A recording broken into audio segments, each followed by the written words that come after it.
আমি যখন বারবার কল করে ভালোবাসি ভালোবাসি বলতাম, তুমি বলতে অতি ভক্তি কিন্তু চোরের লক্ষণ। তাই আমি অতিরিক্ত কথা বলা বন্ধ করলাম। আমি যখন কথা বলতে চাইতাম, সময় দিতে বলতাম, তুমি বলতে সময়ের দাম দিতে শেখো। তাই আবেগ কন্ট্রোল করে সময়ের দাম দিতে শিখে নিলাম। আমি যখন তোমার একটা কলের জন্য দীর্ঘ অপেক্ষা করতাম, তুমি বলতে বেশি আশা ভালো না। তাই আমি আশা করা ছেড়ে দিয়ে অপেক্ষা করতে ভুলে গেলাম। আমি যখন তোমাকে নিয়ে খারাপ স্বপ্ন দেখে সবার আগে ফোন করে তোমার খোঁজ নিতাম, তুমি ঠিক আছো কিনা, তুমি বলতে পাগলামিটা একটু কমাও। নিজেকে তাই সুস্থ মস্তিষ্কের মানুষ হিসাবে গড়ে তুললাম।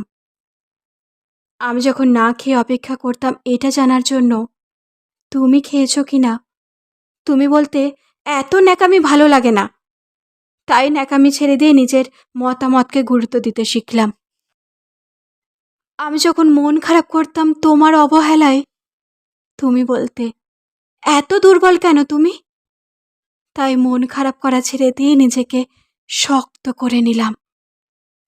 কিছুদিন পর তুমি যখন চলে যেতে চাইলে, আমি বললাম যেতে পারো, আটকাবো না। তখন তুমি বুঝতে পারলে আমি বাস্তবতা শিখে গেছি।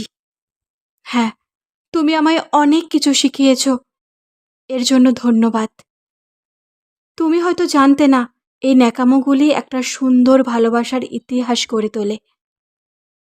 তুমি হয়তো জানতে না, এই পাগল মানুষগুলো মন থেকে ভালোবাসতে জানে। তুমি জানতে না, এই ছোট্ট ছোট্ট আবেগগুলো থেকেই ভালোবাসা তৈরি হয়। তুমি হয়তো জানতে না, আমি ভালোবাসি বলেই আমার অতি গুরুত্বপূর্ণ সময়টুকু তোমায় দিতাম। আজ আমিও একটা জিনিস তোমাকে শেখালাম, সময় থাকতে মূল্য দিতে শেখো।